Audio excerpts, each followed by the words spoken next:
I hope you realize that every day I did the job, regardless whether you underestimated me or not, I wanted to do it with a smile. I grew to enjoy you, even on your toughest days and your questions. I could always tell what day it was based upon your question.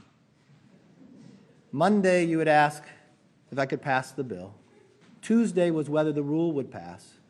Wednesday was the greatest challenge ever to my speakership. And Thursday, when we passed the bill, you didn't think it was a very big deal. And it all started again on Friday. You know, I wouldn't change a thing. I do believe, I got a new portrait in there too of Teddy Roosevelt.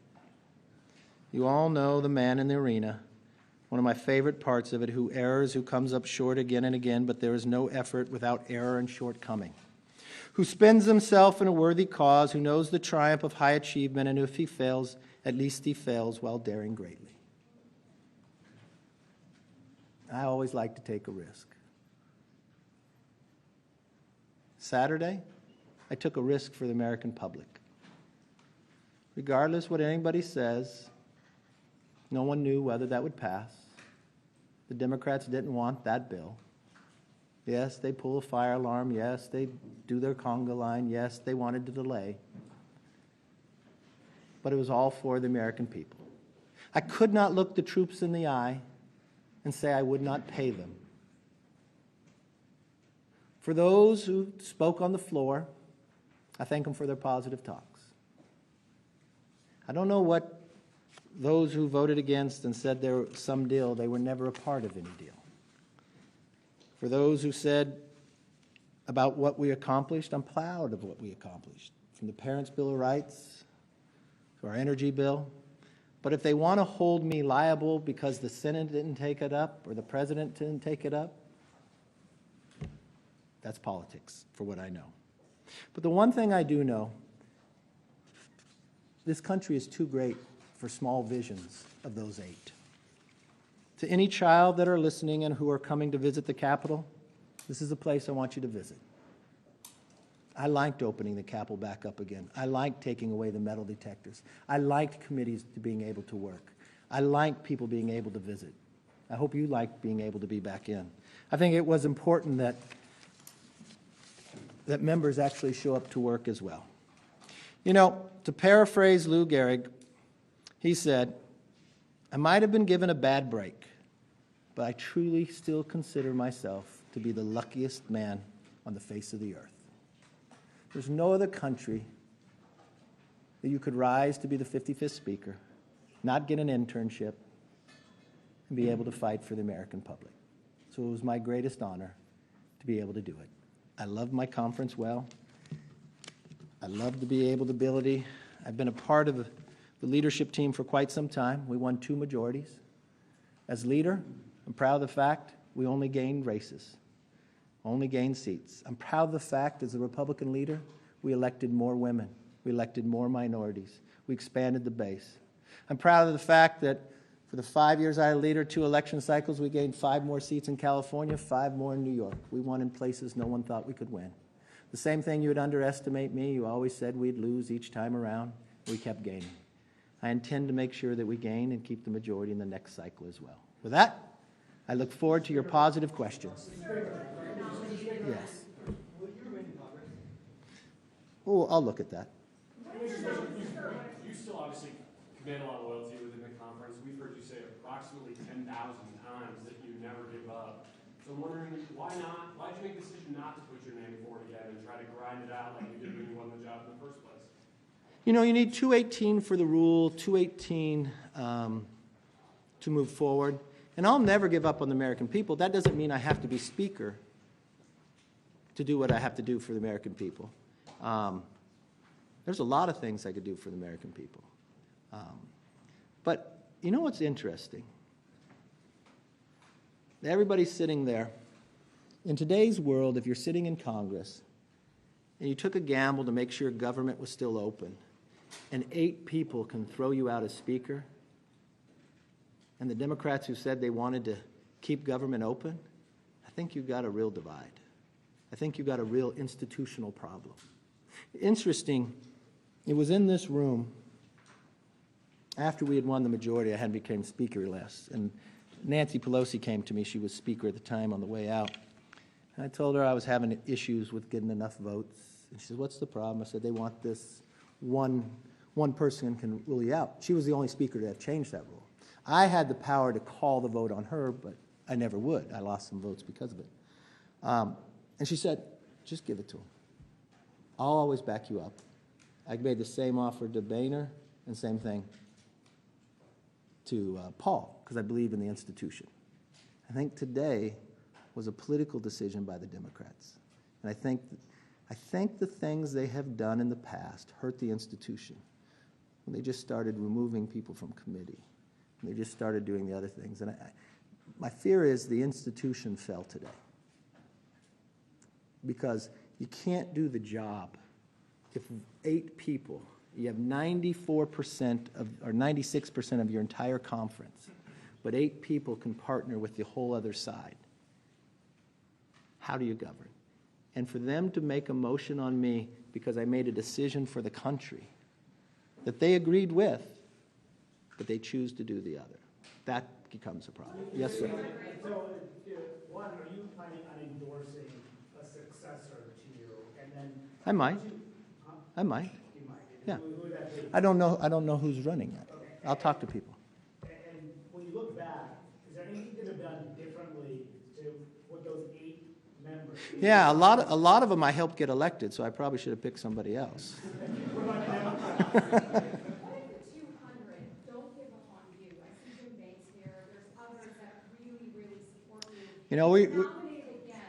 If you keep getting nominated, will you say you know, I love these 200. They've gone through so much. They're down in the conference. They want me to. They'll say they're going to keep voting for me.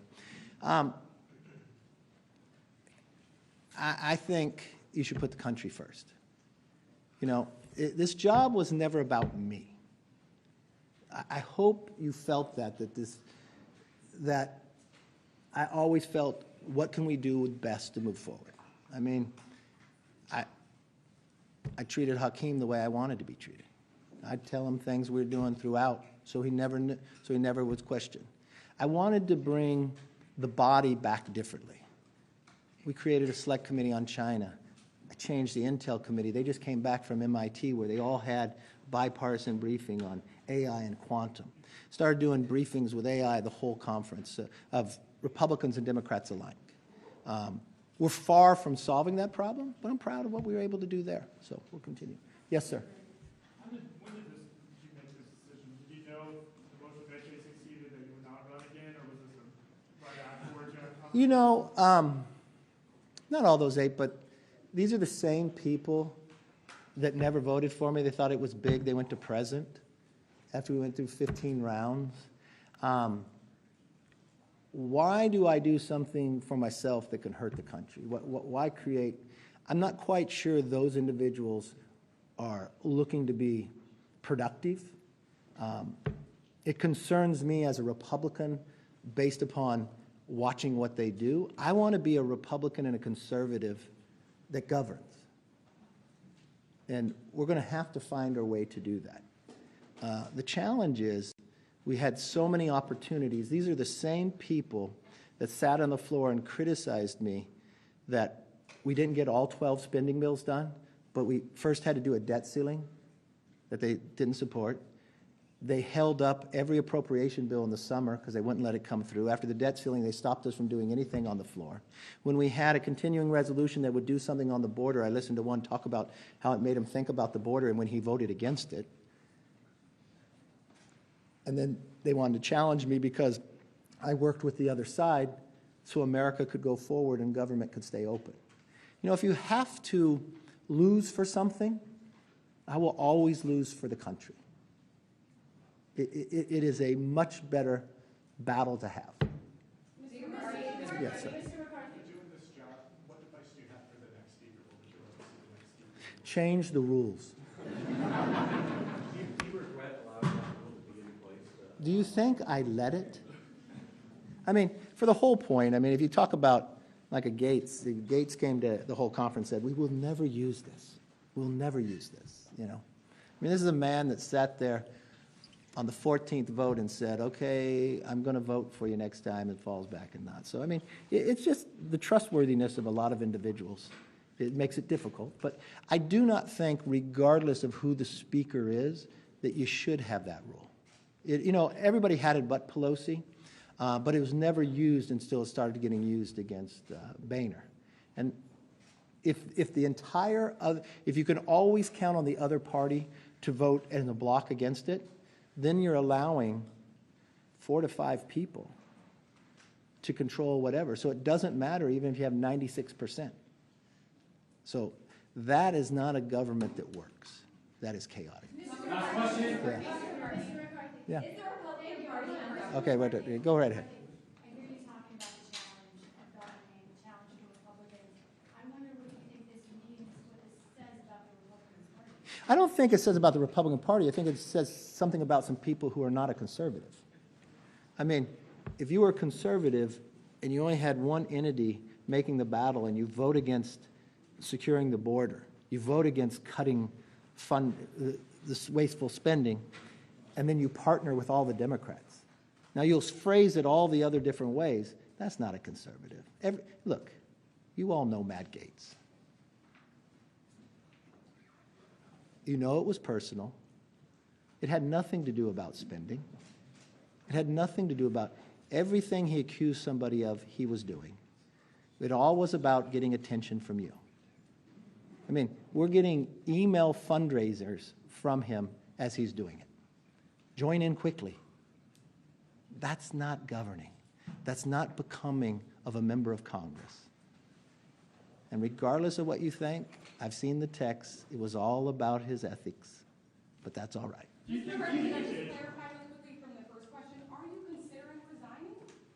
No, I said, he asked about that. I haven't thought about that. I said, yeah. And then just on where you're placing the blame, you said the institution is. Look.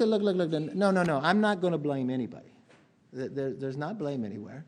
Look, I give it as good as I get it, right? So you know the challenge. I knew going in. You would take a poll all the time. Is he going to get thrown out this week? But you know what?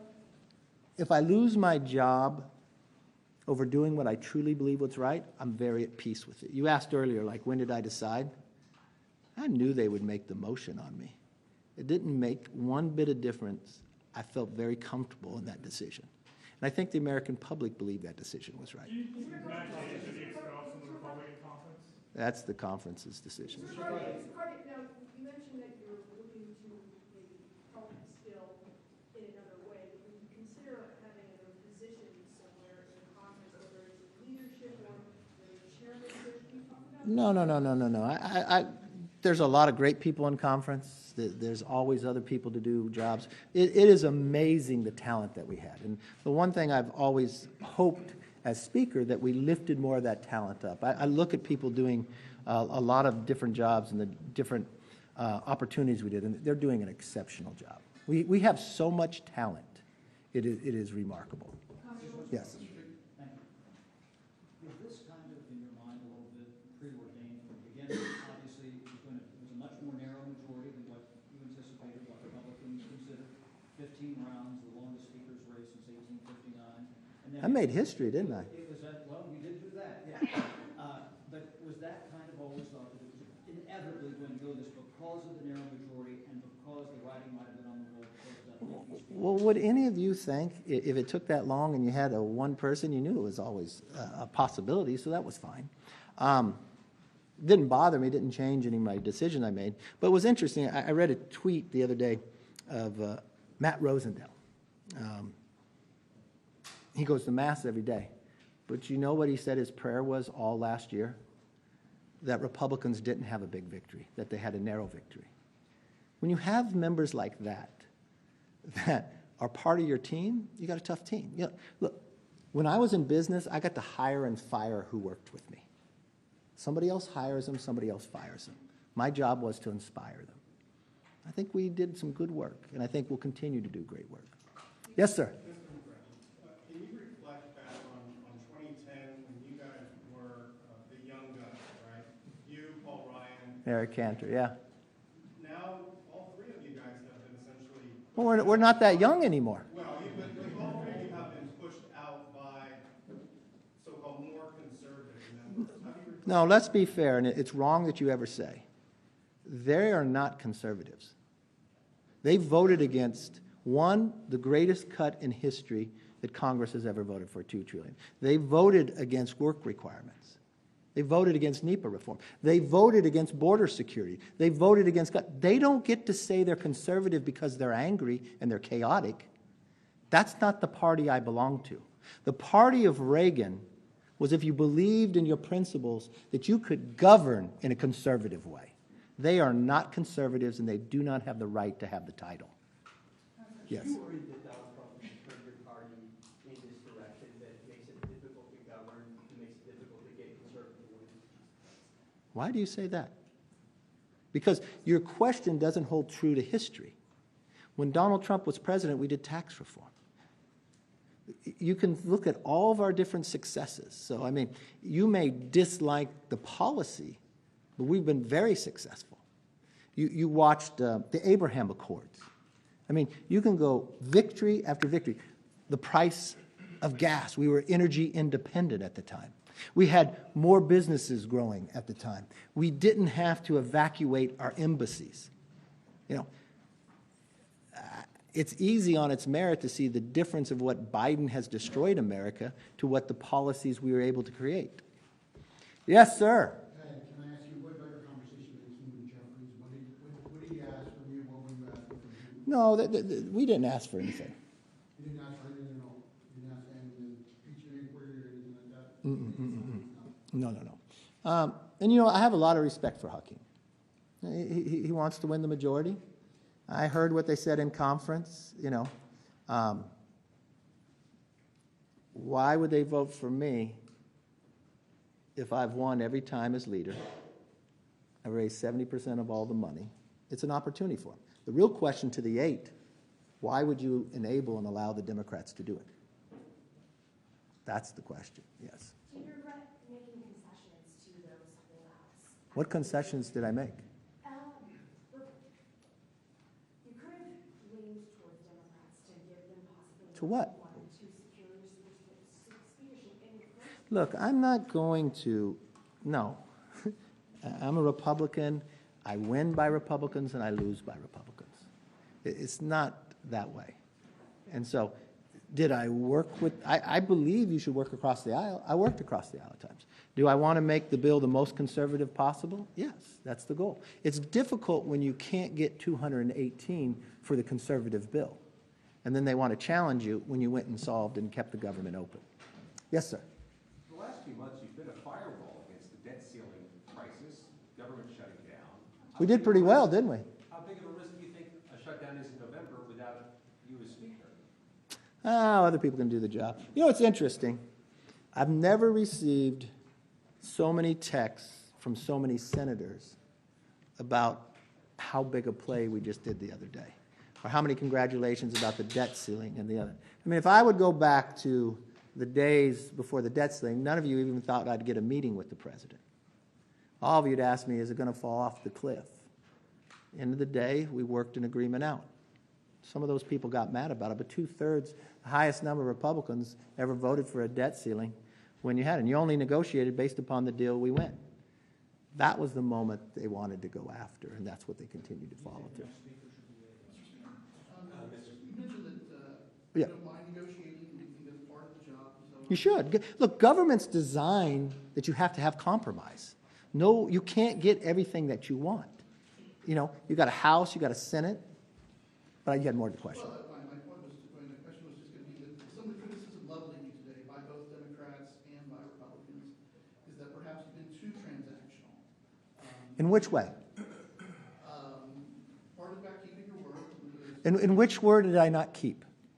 Name one thing I did not keep. Gaetz says that there's several things you didn't keep From from January. oh, no, tell me. What did Gaetz say? What did I not keep in Gaetz' mind? Because Gaetz had never been a part of a discussion. Just because Gaetz said something, don't believe it's true. I haven't heard him say one true thing yet. Democrats say you reneged On what? the debt ceiling bill. On what? On the debt ceiling. That is not true. So no. If you're going to ask the question, you're going to say it. Tell me how I did something different on the debt ceiling bill. Any of you. Tell me what I did different on the debt ceiling, that I didn't keep my word. You said it was a floor, you said it was a ceiling. Is it not a ceiling? Okay, this is the okay, no. When you agree to spending levels, that's the maximum amount you can spend. This is what is wrong with Washington. Because it's the height that you can spend, you can also spend less. We're a different body. So does any of you believe then the Senate broke their word on the debt ceiling? Because they spent more than the limit. But somehow I'm wrong because I want to save the taxpayers more money. We're our own body. I have 2 children. If I give them each $100 for dinner and one spends $100 and one spends $80, am I going to yell at the one who spent $80 and said, oh my God, you got to spend it all? It's not our money. And why am I getting criticized because I'm fighting for the American people that we can eliminate waste? And you know what? We're our own body. So if we can pass the bills, and the Senate can pass the bills, but they pass them higher, but they haven't passed anything, somehow I'm wrong? I kept my word. I did not spend over the limit. They broke their word. You don't feel you're too transactional? Okay, you used the word, how was I transactional? If you ask a question, I want you to show an example. Give me an example. Well, the definition is basically this for that. So what did I do this for that?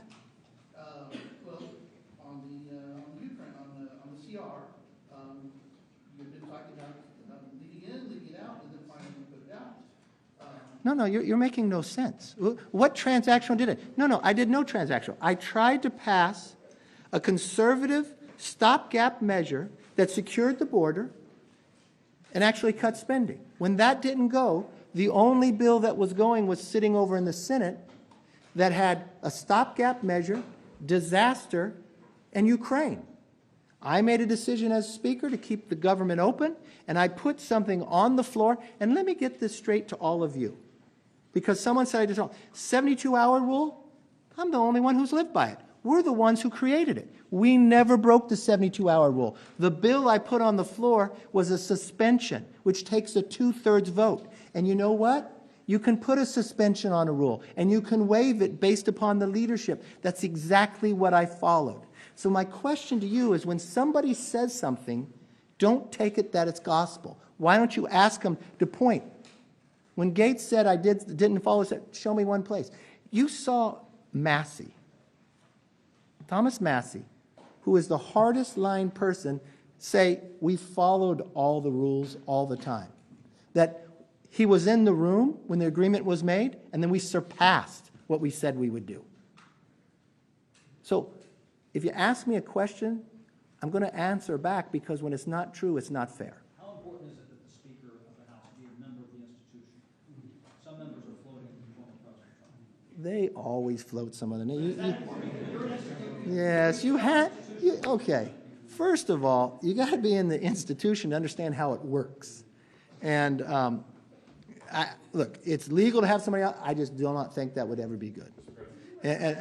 Do I regret? You start with this question. I don't think you've ever been positive on yet, but come on. I have high hope. This is going to be exciting. You're rubbing off on me. That's a good thing. I actually don't think you're out yet. But do you regret not reaching out personally to people like Nancy Mace, Tim Burchett, who sat down on the House steps today and told reporters that you said something condescending to him? Okay, let's get through this. I personally like Tim Burchett, and I called Tim Burchett because I read his quote. And Tim Burchett's a friend of mine, which I'm kind of shocked by this. And Tim Burchett, in his quote, said, he's leaning towards no, he's on CNN, but I'm going to pray about it. So I pick up the phone and call him, because I didn't think he was already there. I said, Tim, I read your quote. You said you're going to pray about it. I wanted to talk to you about it. And somehow he construes that, I'm a Christian. I'm not going to offend somebody. I simply read his quote back. I thought there was still an opening, and I wanted to talk to him about it. He never mentioned anything when we were communicating like that. And he said, Nancy Mace is a whole nother story. Okay? Let's just be honest here. This is the one that I just got a text from her primary opponent saying, why'd you spend $3 million? But I called Nancy Mace's chief of staff yesterday.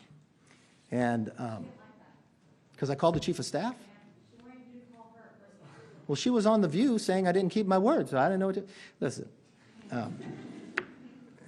I can't say this in the press, but okay. But so, no, you keep it among yourselves, right? Wait till my book. No. So I call her chief of staff because, I don't know, maybe I don't connect her with something else, but I just said to him, I said, can you please tell me, I don't understand, where have I not kept my word? You know what her chief of staff said? You have kept your word, 100%. Members come to me, and one thing, I don't like the idea that a member comes and tries to leverage me. I don't go for that. You know, I'll vote for the bill you do. That's not well. But if you have a problem with the bill, I want to help you.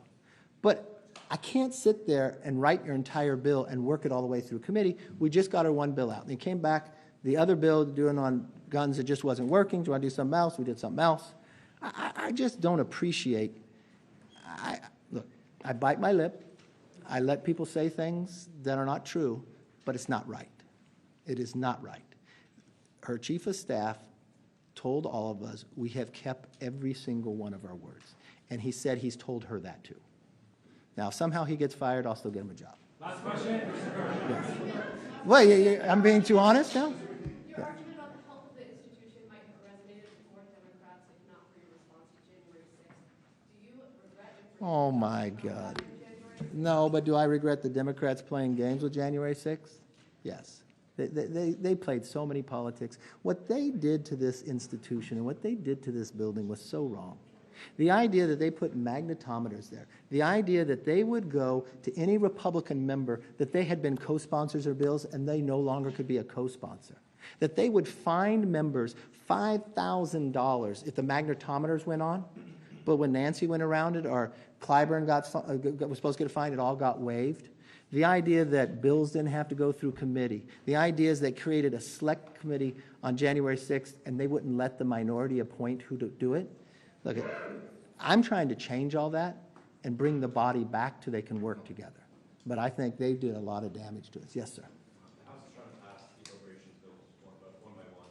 What are your expectations for that process now that you're not? Well, that's always been my goal. You know, I just talked to Mitch yesterday, and I had to call in to Schumer, and I talked to Hakeem last night. What I was going to do is, because we had taken 5 up, we passed 4 of them. I was going to start individually pre-conferencing so we can get this work done. I'm concerned with the timeline now. Look, I truly believe at the end of the day we can get this all worked out. I do believe at the end of the day we could find common ground and do something about the border. I don't know if this has caused problems. Look, I was doing Squawk today and they had the other TV on, MSNBC. The first time I saw MSNBC running a whole story about the border with people just walking across. You know, Pritzker sent a letter yesterday about the immigration. Massachusetts governor, state of emergency. Connecticut. Everybody is becoming the #1. They cannot ignore it.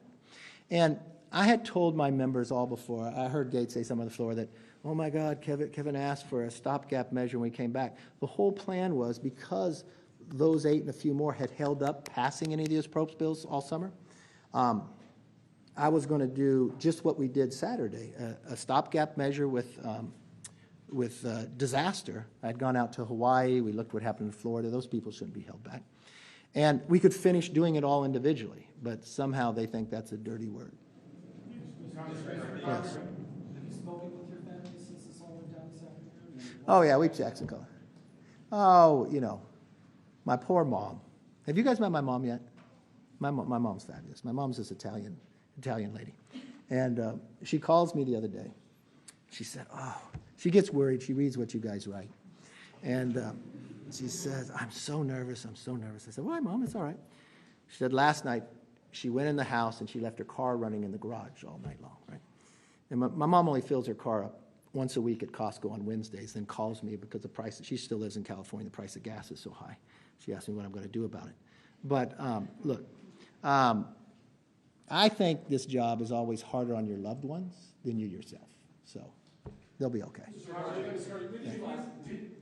make a side deal with the White House No. on Ukraine? No. Unequivocally, Look, no. unequivocally, no. Oh, well, if you want to categorize this, let me see, because people think some big side deal. I did tell when we were doing the the stopgap measure.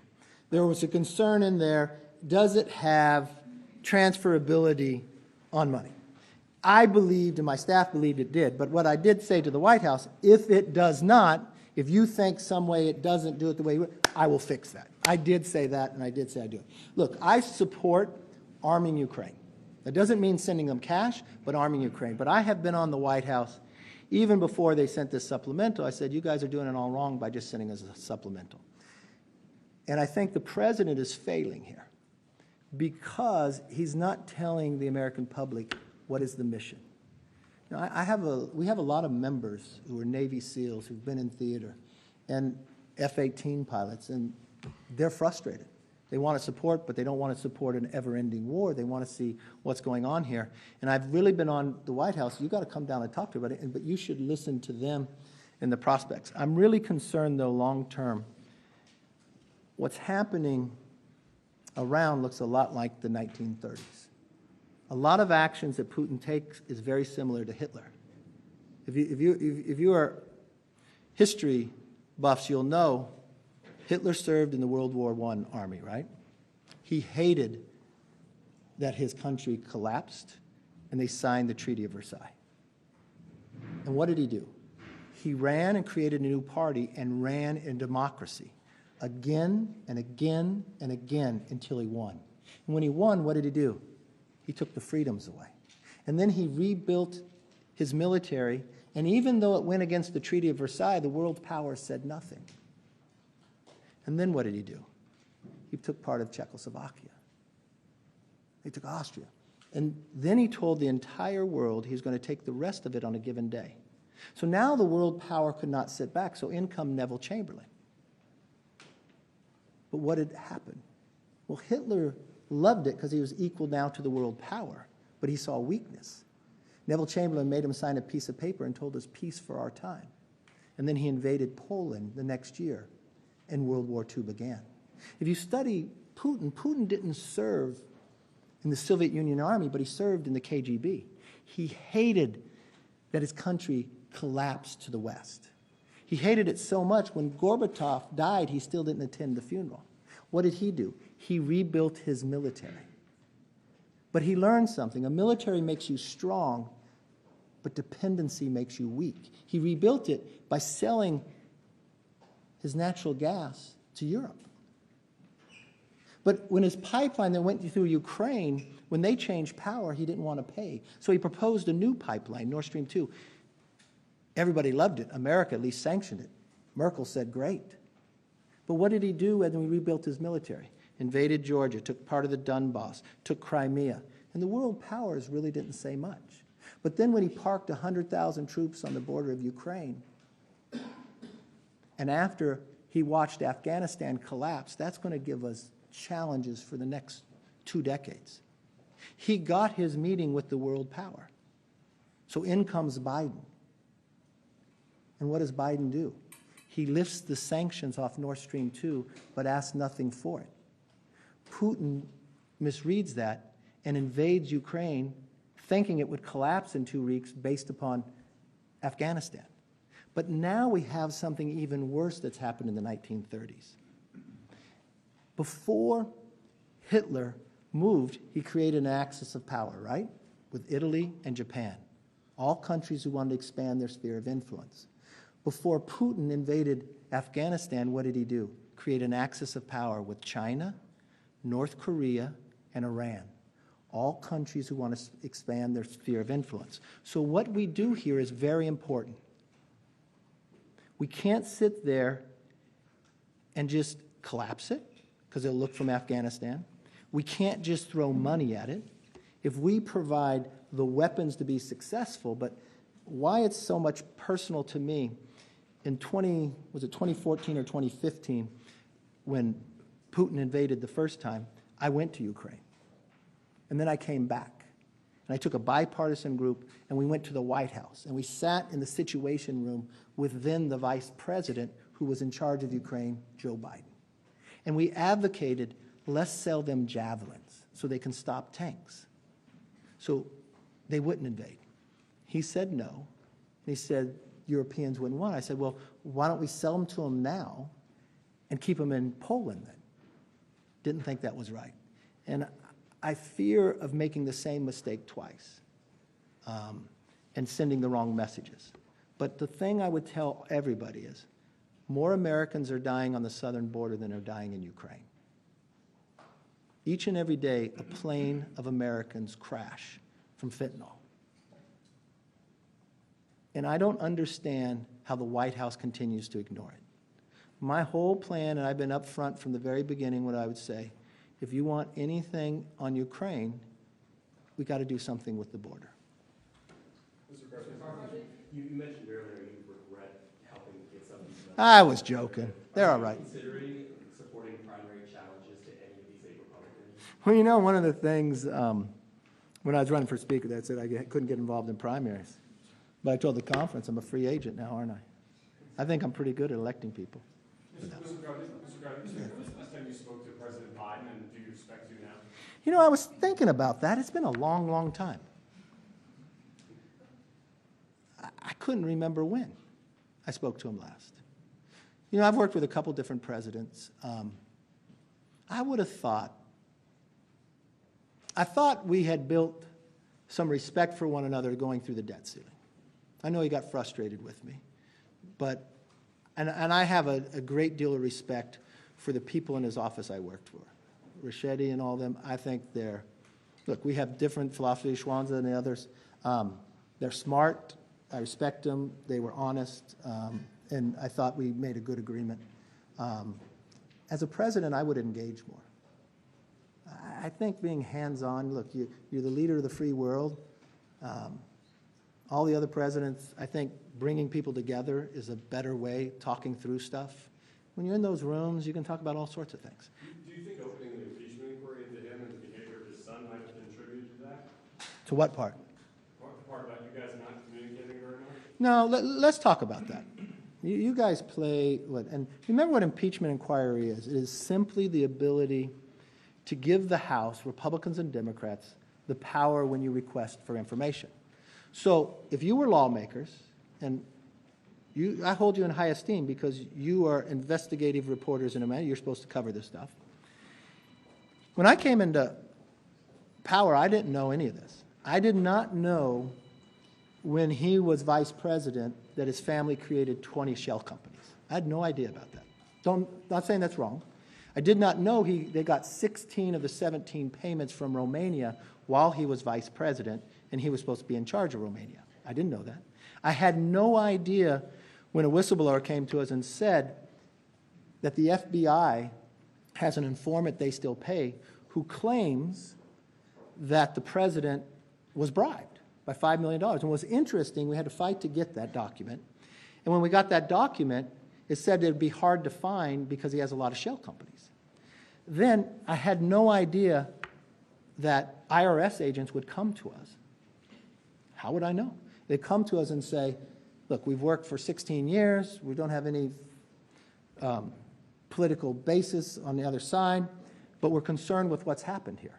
That DOJ allowed the statute of limitations to run out.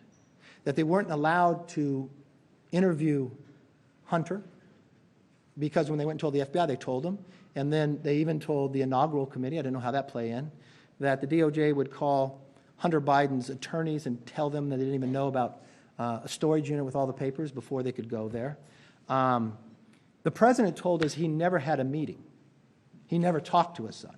Look, when he said he never talked to his son, I didn't believe that. And I don't think it's wrong if you talk to your son. I want you to talk to your kids about anything, right? It doesn't mean you're influencing something. But he literally, I had no idea that the partner to Hunter Biden that also served on the Ukrainian Energy Board said they would literally call into meetings. And then he said that they were getting a lot of pressure, Burisma, to do something about the Ukraine prosecutor. And I did know the president tell the entire country that he withheld $1 billion of American taxpayer money to get rid of the prosecutor. And then we found out that the president not only called into meetings, that he went to Cafe Milano. He went to Cafe Milano more times and met with the foreign business partners of Hunter Biden than he has gone to the border in 50 years. But with each meeting that you went to Cafe Milano, and I've never had this happen. I've been to Cafe Milano, but I've never gotten a new Porsche the next day, and I never got $3 million wired to me from a Russian oligarch. So if you knew all of that, would you at least say, I think there's more things. We've never asked for the tax or the bank statements of the president, of Hunter, or anybody else. And these 20 shell companies had credit cards that were being paid. Now, this laptop that was supposed to be Russian that we now found out was Hunter, in there, he did say his father would take the money from him. He did make, and we did find out that the president, I didn't know this when I became Speaker, used another name while he was vice president for emails. And in one of the emails, it said that it only went to him and his son, Hunter, and it was about a phone call he was going to have with the president of Ukraine. Now, if you knew all of that, would you say, oh, I don't have any more questions? Or would you at least, as a lawmaker, and you have a role here, wouldn't you at least say, okay, well, we're going to have to go get some more documents, and if you're going to get more documents, I just want to make sure if they're going to fight it and string everything out, that we can get it. That's all impeachment inquiry. Now, if that made the president upset, maybe he shouldn't have lied to us from the beginning. Yes? Sir, former President Trump was very active in supporting you when you won the gavel calling members. Mr. Gaetz, I know you said Mr. Gaetz is not telling the truth on several things. You claimed today that the president was supportive of what he was doing to remove you. What was your experience talking with him? I doubt if that's true. Yes, ma'am. You spoke about your fundraising prowess and the impact you had in flipping the majority this year, last year. Are you nervous that because of events today and general infighting in the conference, that the conference is at risk of losing? Look, I didn't say that. I was just told that by Democrats in their conference. That's what helped them make their decision, that a lot of their frontline, I think their quote was, why would we help the person that becomes our executioner?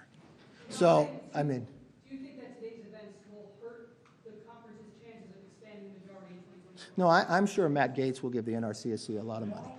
He raised a lot online. You mentioned that Gaetz's kind of grudge against you is personal. Why do you think he has this grudge? Why does he not like you? I'm not quite sure. I don't need to find out either. Look, judge me by my enemies.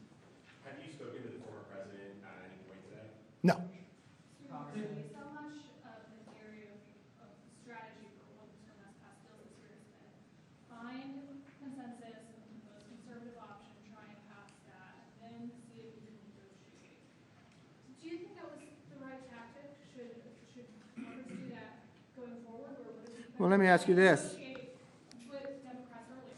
Let me ask you this. Would we ever gotten the debt ceiling? Schumer said never talk to us. Schumer went on a Sunday show, watch, Kevin's going to break.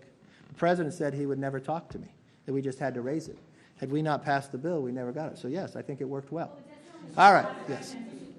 What kind of role do you see yourself, or want to see yourself playing in the party moving forward? Is that campaigning, or is there any other type of role you want to Well, no, I'll continue to help all the way possible. Look, I've been very fortunate.